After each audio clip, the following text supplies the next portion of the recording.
when we talk about post-purchase and personalization, what I would say is just don't treat all the customers the same. They don't need perfection on these. You don't need to have the perfect series to roll it out. You need to have a series or a message, fine tune it, look at those results, and make adjustments as you go on. Understand there's not a one size fits all. If your product has no potential way to send a how-to video, don't force one. Force some content that's going to engage and help them have a better experience, and it's going to benefit them. And then you've got tools needed for you. So your email provider, hopefully use Omnisend, but if not, come on over. But use the tools available to split off your automations, to create those segments as you need to, and to customize and treat people a little bit differently here, because ultimately that's what's going to matter. So I want to talk about just about value adds, differentiators, and social proof. Give you a quick example, but this is something I would try to templatize as much as possible in all your messages, but especially your post-purchase on the value adds, because those are things going to stick into people's heads. So when we talk about value adds, make a list for your company. What are all the things that you are really good at?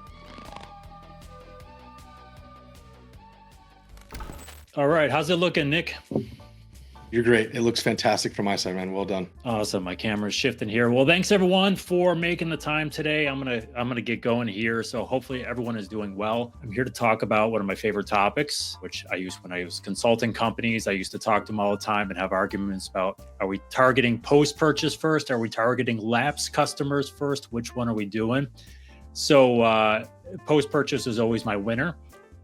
So we're going to walk through this today, give you some ideas about ways to kind of build up a post-purchase email series here. So I always say with anything, especially post-purchase, it's the small, simple things that matter. I used to say small and stupid, but they're not small and stupid anymore. But it's the small, simple things that matter. So I say that only because this is not an overly complex thing to do, although you can make it very complex. And I'll kind of walk through some of those kind of stage B, stage C, stage D type things today. But just throwing it out there, this is not a one-size-fits-all strategy. Of course, with everything else, you know your customers best, you know your products and brands best. So figure out some of these tactics and how they will incorporate into your particular brand with your particular customers. So I just want to throw that out there. Ultimately, what we get to is that one question: what makes you want to repeat purchase from a brand? Why do you want to buy again when you purchase from a brand? And feel free, if you guys want, I'll give you some of mine, but feel free to throw out particular ones for yourselves in the chat as well. But you know, for me, ultimately, it comes down to, do I get a good shopping experience and do I get a good purchase experience? And that can be a lot of different things. It can mean quick shipping. It can mean good customer service. It can mean good value for the price, product quality. If it's a gift, right, whether it's for my wife or for friends and family, am I getting positive feedback from them? It's really a million different things that can cause a person to say, hey, I'm going to come back, or I'm not going to come back, which is maybe more importantly. So here's what I would tell people. You can't assume they will come back, which is what a lot of companies do. They say, hey, I'm going to spend all this money acquiring a customer, tactics, get you in here. And once I get your money, you're going to love us. And it's an overinflated self-perception of your brand and your products. But you also can't assume they're not going to become repeat customers, right? And that's going to be one of the biggest things. So what we ultimately look at, it's 2025. We're sitting here in March. There are a lot of micro and macroeconomic factors in play that maybe we weren't dealing with 2 years ago. We have an experience that not only your brand or other brands are going to provide to that same customer.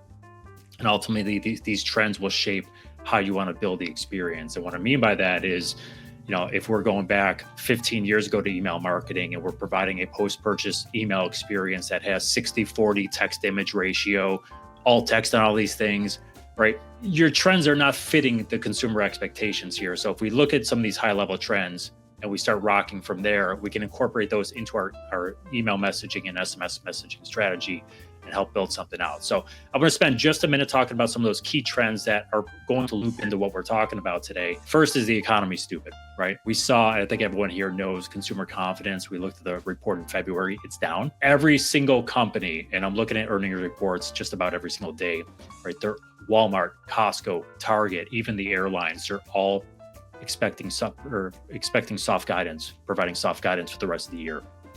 Discretionary spending is coming down. It's hurting airline stocks. I think we just need to be real that, yes, we have people that are upper income that will continue to purchase. We have people middle class that are feeling very squeezed. And then we have people at the lower end of that, which are going to really be struggling here. So ultimately what we're seeing here is there are fewer sales to go around, but the customers that are shopping with those brands are tending to spend more money. We saw this looking at Black Friday, Cyber Monday shopping periods at Omnisend, looking at the numbers coming in. We had fewer orders overall, yet sales were up, and those customers that were shopping were spending 55% more per order. And we're seeing that with Amazon, Walmart's accepting this, reporting the same things here. So my advice is do every single thing possible to capture every last dollar as cheaply as possible as well. So we want to maximize those profits. And email, fortunately for me, is one of those ways. So we are seeing email continue to increase year over year from an open rate standpoint. Click to conversion rate kind of settled again back to an upper number last year, even though click rate was down. And what that's telling me is exactly what the numbers are showing you. It's telling you that, yeah, people are looking at email as a product discovery place. When they find something that interests them, they're clicking through. And when they click through, they like to purchase, right? So we get fewer click and browse than we do click. Let me go ahead and buy here. So email is one of those things where we can use it to engage people and we can use it to drive us sales, but we've got to find a way to make those emails enticing for them. Automation is one of those ways, and this is where post-purchase comes in. So you don't have to look at all these charts here. Last year, you can see in the bottom left corner there, 25 billion emails sent, 37% of all sales, email-related sales, came from automated messages, accounted for 2% of total sends. And that is an incredible number. And typically when I was consulting it, I would say, can you get between 25 to 40% of your email sales coming from automation? Because then you've got a pretty healthy program at that point. Ultimately, when I look at it and say, it doesn't matter the type of automation you are sending, every single one, including lapsed purchase, unengaged, re-engagement campaigns, will perform better than a manually scheduled message. That's because they're timely, they're relevant, they send the high intent stages of the customer journey. So post-purchase fits perfectly in there. And then industry verticals, I show this only because it's typically where you're going to fit in probably one of these here, but where you see lower conversion rates, maybe abnormally lower conversion rates, typically what that's going to tell you is it's a high competition category. Fashion apparel, right? There's a different brand all over the place. You have more niche industries, typically performance goes better. What I always encourage people to do is look at your industry reports and say, okay, this industry over here, not related to us, but it's doing extremely well. Go sign up for some of those emails and see what they are doing in those emails that maybe you're not doing that helps them engage a little bit more and incorporate those into your own program as well. The last trend I want to look at today, I'm not going to spend a lot of time on SMS. I'll mention it once or twice, but I know Melanie's going to be speaking to SMS a little bit later. So I want to make sure she is as relevant as possible and as fresh as possible. But we see the same thing. SMS continues to increase adoption. It is not a generational cohort conversation anymore. So my mother, who is not a technology adopter, she hates online shopping, and yet she signed up for text messages from brands. So everyone is on there. And just like email, we see that automated messages outperform scheduled promotional messages. And we can incorporate these into our post-purchase experience, which is ultimately what we want to do. So if we look at those trends and say, okay, SMS is hot, SMS is a permanent thing, automated messages work really well. We know that if we can get you to buy, you'll buy a little bit more. And email is being open and clicked on at an increasing rate. We know we're in good shape. Now, how do we get them to actually click and engage them? And this brings me to the post-purchase messaging part. So if we apply those trends to our series, here's what I want to look at. I want to look at post-purchase as a high conversion one. And what I show here is, it might not be the most converting one, but every single order that comes in, so that point, what is that? I've got terrible eyes, 0.88% conversion rate. That every single order is a repeat purchase, whether it's a second purchase, third purchase, fourth purchase, whatever that might be. And that's the thing. We want to keep those people purchasing from us and not from someone else. And that's where we really want to focus and understand that, yes, our automated messages can drive these. So how do we do that? Well, ultimately, how I look at the post-purchase is, how do we enhance the customer experience? How do we make that purchase experience better than it was before? And how do we make it more appealing than other companies think? Do that is, I look at those messages and say, I'm going to send X amount of messages. And the whole goal of these messages is to benefit the customer. Do not care. Of course I care, but in the grand scheme of things, what I'm planning, I do not care if they purchase again from me. I want to make their experience better. And if I do that, I'm going to engage a customer. I'm going to get an opening and interacting with my messages, and I'm going to constantly reinforce value at the same time here. So when we look at building out a series, there's a whole slew of messages. This is not an all-inclusive list here. These are just things I'm thinking about and going, okay, I could send a message on this. I could send a message on this. It's going to be dictated by the number of orders someone has from you, the type of business and products you're selling. But here's just a sampling of types of messages. So when someone says, I can't do a post-purchase series, our customers don't really get stuff, I would look at this and go, you have options, you're just choosing not to. So I want to spend a couple minutes. I want to walk through some examples of what these messages can actually look like in the wild, talk about them, and then we'll talk about some segmentation strategies and personalization options afterward. So thank you, probably the most common one is a simple thank you message. Typically, these are sent maybe a day after someone makes a purchase. Could be a couple hours after someone makes a purchase. Doesn't really matter. I was always comfortable with one day after. The whole idea here is to thank them. You can offer an incentive. Some brands will say, hey, thanks for your purchase. As our way of saying thanks, take 15% off your next order. Not necessary, but it can certainly convert people a little bit better. I would say if you offer an incentive, do not send it 3 hours after they purchase, because they're going to contact customer service and say, hey, I want that 15% off the order I just bought. Right? So we have to use a little common sense here. Whole goal of this message, make them feel valued, make them feel important, provide some sort of call to action. And that can be to an FAQ page, to customer service, to providing them a phone number, to other top-rated products, whatever it might be. So this middle example here is one that my wife received. You'll see that theme today presentation, but my wife received this in the Q4 shopping period. She's like, oh, that's interesting. And then she's looking at this. She goes, ooh, I kind of like those lamps, right? So here we go. It's just a visual example of a thank you message that spurred her and going, oh, you know what? I didn't see those before. I'm going to check it out again. So simple thank you message, send it off. You'll start engaging your customers. And then you can start to build upon, okay, how do we make this experience even better? I love thank you messages. I love how-to messages even more. So how-to messages help the customers get value from the product, right? So this middle example, my wife sent me this last week, did not know I was giving this presentation. And I said, oh, that's perfect timing here. What I love about these is, one, it reinforces the value of the product. You can drive and build up your social profiles with this, get those YouTube watch hours on videos if you host them there. But these are ways for customers to, one, get the most value out of your product, but two, engage with you this way. So I used to work with this company. They sold high-end Christmas trees, artificial Christmas trees. And when I mean high-end, I mean high-end, very expensive. And I was talking to her one day and she's like, it's like the typical Pinterest project. You see these beautiful pictures, you get the tree, you put the tree up, and then she said customer service would get flooded with calls with people saying, hey, this tree looks nothing like the thing on screen, right? What they were buying. And the customer service person would then give instructions on how to properly fluff the tree, which is what it's called. So they had a good communication system in the house where the customer service would give reports to the marketing team and to other teams about, hey, what are we getting these calls on? And the marketing team looked at this, goes, okay, well, we'll create a post-purchase how to properly fluff your tree. And what they were able to do with that is, I'm trying to think now, it might have been like a 55% reduction in calls to their customer service. They were able to increase the accessory sales because of that. And they were able to generate more user-generated content because people loved the outcome of the product they were sharing on social. So it's all about listening to customer service, internal, and your customers about what they're missing, what they could use to make them use that product a little bit more, and then send them a message to help them do that. And with that, they're going to think you have great customer service, whether or not you do, but being proactive helps them think that. Again, it can grow your social platforms.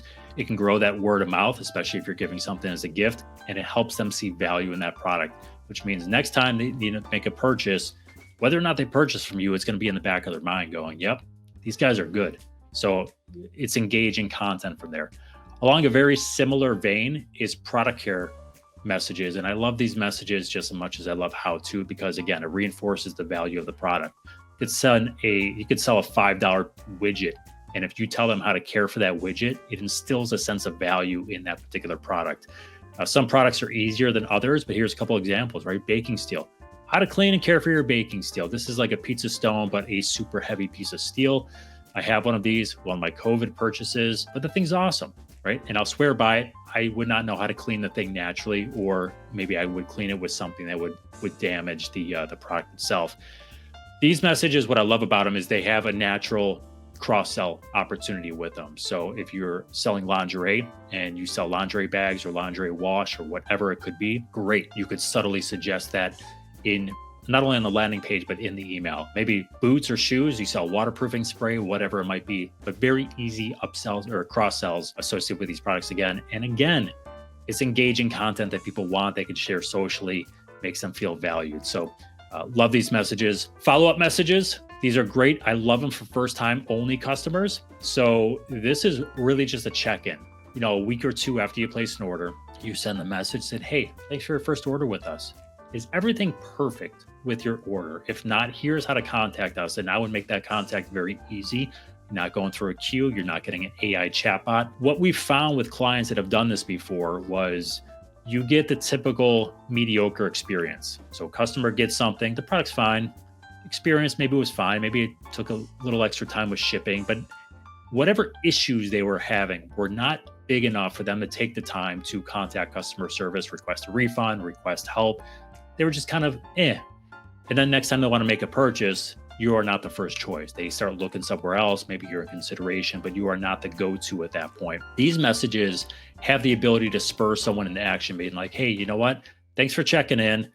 I actually had this issue with this XYZ, and it gives the customer service an opportunity to then correct that problem there on the spot immediately, make them feel valued. And we've seen the recycled stat from, 10, 15, 20 years ago that a customer who had a problem and had it resolved in a good way became more loyal to that brand than otherwise. So it's a really good opportunity to engage your first-time customers. And again, we go back to repeating issues. If you start to see repeating issues here, it's your opportunity to correct those issues before they start cannibalizing your business pretty well. So a lot of different opportunities there, but I love these for first-time customers. Kind of think of it like a waiter. You're going to check on how the food was, and a good waiter will always say, is everything perfect today, right? Instills that perfection into people's heads, and they have a hard time saying no. And then we can sprinkle these in with other types of messages or SMS messages. Again, I'm not gonna spend a lot of time on SMS. Melanie is gonna hit you for that later. But these messages all carry over. So think about intro or invites to joining a loyalty or rewards program. Think about obviously layering on your transactional message as well. Think about how-tos, right? If it's a social video, so Instagram, TikTok, YouTube, whatever it is, easy access, easy clicking from the phone. So these things really pair well together. And if you say you don't know what type of message you can send, we've got plenty for you. So this is how you can make them work and really make customers feel a little bit more in tune with your brand and products. And again, it's all about making the purchase experience better for the customer. So if we can send those out and you can start tweaking the messages, and most companies will end up around 2 to 4 messages. But again, there's going to be challenges here, because are you going to send the same series if they do come back to purchase, that set of messages again? If they are a loyal customer, are you going to send that same series of messages every single time the customer comes back? The chances are, and the answer probably should be no. And this is where kind of segmentation comes in, and looking at different ways to do this. And there's a slew of different ones you can do. So first tip I would tell people is suppress recent purchasers from your promotional messages. So if they just bought within the last 7 days, maybe give them a little break, let the post-purchase series do the work. Even if you don't have a post-purchase series, I'd probably give them a few-day break there anyway. So you can create a segment just for recent purchasers, make them a suppression segment on your sends, and then look for ways you want to kind of customize this moving forward. I think RFM is a very simple way to do it. So recency, frequency, monetary. So, hey, we have a segment for one-time customers. We have a segment for two-time customers. We have a segment for 3, keep going on until you get to the point of deeming them a loyal customer.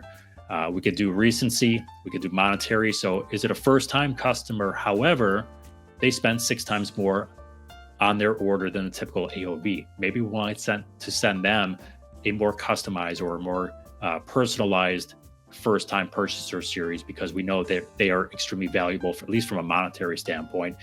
And we could just layer that into our automations. So different series based on those history, different series based on spend, different series based on kind of frequency, how often they coming back to buy. Is it more frequent than our typical churn?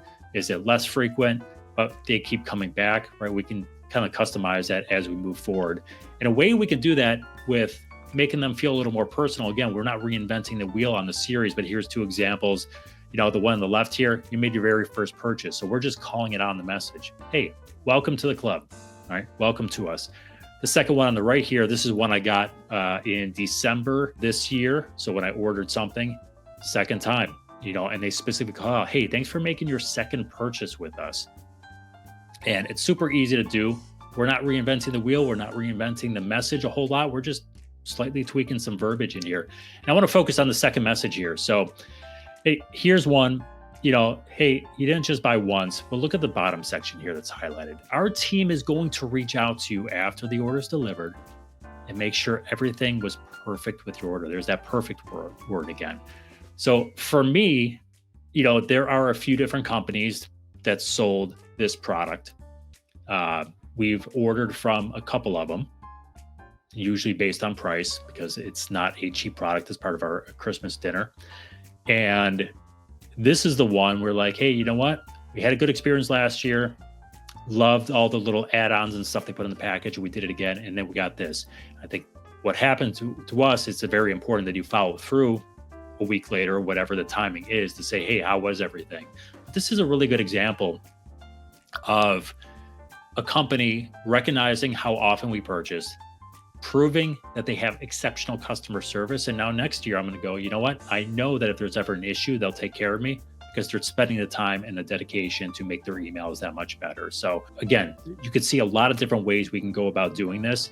Figure out the one that's right for your business, figure out the right one that's right for your customers, how they interact in your product, and you'll be good to go. Doesn't only apply to post-purchase though. So I mentioned that 37% of all sales from an email side came from automated messages. There's a couple that make up the majority of those. Two of those are abandoned cart and product abandonment.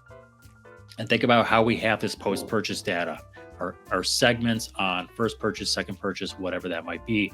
How can we customize these to our other messages? So does the loyal customer or the first-time customer coming back to purchase a second time, how do we treat them differently from an abandoned cart message standpoint, rather than sending the generic ones that we send to everyone? Maybe they get shorter timing, different incentives, only one message. We change the channels on them. So it's either email and SMS, or maybe we just do SMS only for loyal customers.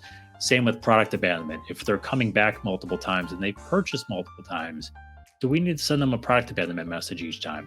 Do we change the verbiage in there? So once we have our post-purchase set up, now we can apply those same filters to the rest of our automation.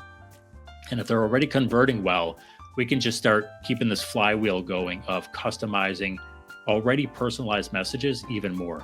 So when we talk about post-purchase and personalization, what I would say is just don't treat all the customers the same. They don't need perfection on these. You don't need to have the perfect series to roll it out. You need to have a series or a message, fine tune it, look at those results, and make adjustments as you go on. Understand there's not a one size fits all. If your product has no potential way to send a how-to video, don't force one. Force some content that's going to engage and help them have a better experience, and it's going to benefit them.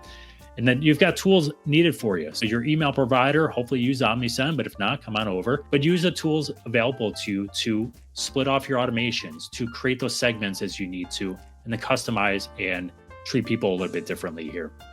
So ultimately, that's what's going to matter. Now, that being said, I want to talk just a minute about email template optimization. So I know this is something Jimmy and Chase talk about all the time. Chase is really good at communicating, hey, this is how to use different verbiage to accelerate things and to make people feel engaged. I know we're both big fans of social proof. So I want to talk about value adds, differentiators, and social proof, give you a quick example. But this is something I would try to templatize as much as possible in all your messages, but especially your post-purchase on the value adds, because those are things that are going to stick into people's heads. So when we talk about value adds, make a list for your company. What are all the things that you are really good at? So it could be speed and cost of shipping. It could be friendly return policies. It could be customer service, always available, no AI chatbots, right? You just get through to a person. Whatever those are, promote those in your messages at every place you can, but it's pre-made content you can put into post-purchase messages. So, Hey, what do I put in my thank you message? I don't know what to say. Hey, thanks for a recent purchase. Don't forget, we always have free returns. If anything goes wrong with your, there's any issues with your order, always feel free to contact our 24/7 award-winning support. We are here for you. We want to make sure everything is just perfect for you. Same thing with social proof. This is really good for post-purchase messages, especially on, say, those how-tos or product recommendation type messages or subtle cross-sells in secondary or tertiary content of each of your messages. Again, social proof helps build that trust, but it also guides shoppers, and that's what's important for you. So I get this message, I'm a first-time customer. That example with the lanterns. My wife did not know they sold those lanterns, but she liked the lanterns, right? So if we have something with like top rated or customer favorites, whatever there's in that secondary content, it helps guide people to good products that people loved. And these things, again, we can templatize into each of our messages. And here's just a quick example of one way to do that. So, this is just a recovery section in someone's email. You can see the main call to action, and they've got the value adds. They've got their star ratings, they've got their testimonial, and then they have their additional value adds. So they're reinforcing it at every single place in their messages. And here's just another quick example. Super short message, one call to action. We're selling a single product, but we can still hit all these different things to reinforce this with our customers. So when we talk about building out a post-purchase series, ultimately what we're looking at is, again, improve the customer experience. Can we send a series of messages, however many messages that is, and it could just be one, that benefits the customer? And if we benefit the customer, it's ultimately going to come around to them making another purchase, increasing that customer retention. We're getting more money, customers getting a great experience, great products, maybe great gifts, and then we can just keep that flywheel going as long as possible. And again, if people are consolidating their purchases now and spending more with the companies they are shopping with, we need to try to capture as many dollars and as many customers in sales as possible, because if we're spending more, getting more AOV, we're getting more profits. Automate everything when you can. Use the tools to your advantage. And that's the beauty of it. It's so easy to do splits and automations now, and we can just create a segment or a split, a yes, no, to customize these messages even more. 1 channel, 2 channels, 3 channels, doesn't really matter. So use them all together and constantly promote your value here. So hopefully there is at least one thing in there that everyone can take away. I know we purposely left a little bit of time for Q&A here, so I'm happy to take that or to go back and look at some of those examples here. So let me— You nailed it, bro. Thanks, man. So Nick, so question for you, Nick, is I'm going to scroll through some of these questions here, but yeah, I call you Nick, but I know you go by Shaq. So I won't judge you. It's habit to call people by first name. So Shaq, you've got a subscription business. Any of this ring true to you? Dude, it's funny because I a lot of the questions are actually coming from me too, because this is a very selfish thing. This is why I do events like this, so I can pull very smart people talking about the things that I personally am interested in. I just happen to have 300 other people watching with me. So short answer is it does ring a bell to me. And it's actually very interesting because I want to ask this to you. And I know Brian Stark, who's going to talk subscription right after, he wants to ask this. I'm coming to this conclusion of I have to have a post-purchase message that's unique to those that are not actively going to subscribe, but they might be my second time buying from me, non-subscription. So if you're talking to me as a subscription business owner, where we have 15,000 subscribers, but a lot of people also want to not subscribe, how would you recommend at least the depth of messages should the message be the same to my subscribers, or should my message be different to those that are repeat buying but not subscribing? What do you think?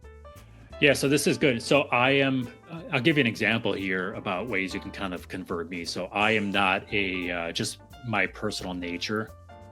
There's few things I have subscriptions for outside of like your typical like communicate like TV and stuff like that. But from a product standpoint, there's very few I am a subscriber for. My coffee is one of them. So I've got a coffee company that I found, like the beans, like the service.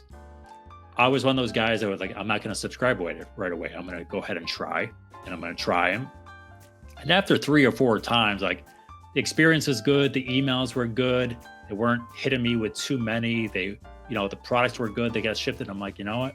Makes no sense for me not to subscribe. And this is now 3 years later, 3.5 years later, and I'm still getting my monthly coffee delivery, right?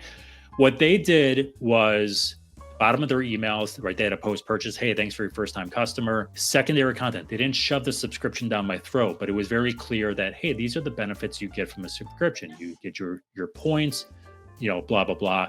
And I think they just constantly, it was the value. They reinforced the value every stage without shoving it down my throat. And I really think that's important.